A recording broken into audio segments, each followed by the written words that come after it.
Merienda tayo.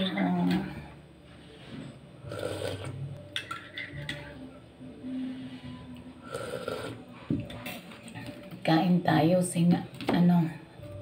maruya at turon.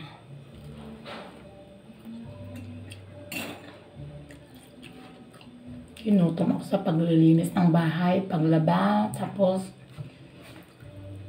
magbayad pa ako ng bill ng tubig at ng kuryente kasi ngayon lang may time dahil walang pasok.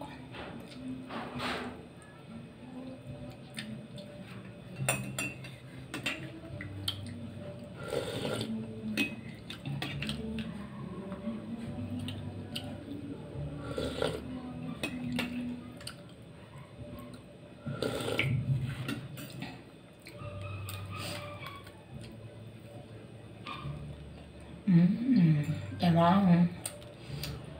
Kayamot naman tong boses ko. Hanggang ngayon, hindi pa rin na wawala yung pagkapaos. Ano na ba ito? Parang weekly na lang yata ito. Ganito ang nangyayari. Kailangan na magpa-check up.